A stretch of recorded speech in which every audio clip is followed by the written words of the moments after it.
I would love for you to start with what you said on the Callaway Corner during the TV-only segment where you're putting about number 26 of the New York Football Giants. You know, a lot of people criticize the Giants for taking Barkley so high up because they're talking about Eli being on his last leg and, you know, replacing him. But you have to take the best player there. And he is by far, he was the best player in the draft. He is so special. I mean, he reminds me of a combination of a Barry Sanders, Chuck Foreman, Earl Campbell, all combined into one. And Aikman used Emmitt Smith as a comparison because of the number of times people miss on the first attempt to tackle him.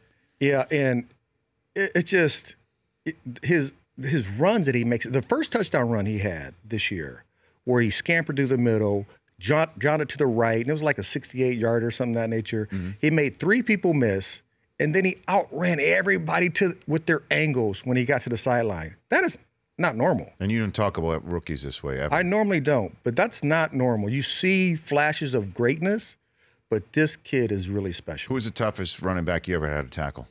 Oh, I had to tackle? Yes, sir. Kevin Mack. He was the hardest one to physically bring down. All right. Now, the best running back I ever played against is Barry Sanders.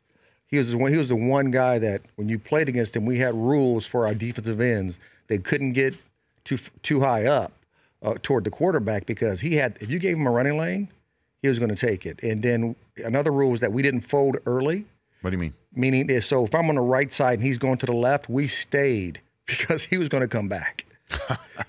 And most running backs don't do that. They stay on the front side. Right. But, you know, Barry would be one of those guys who can cut and see, had great vision, had strong legs, was faster than what people thought.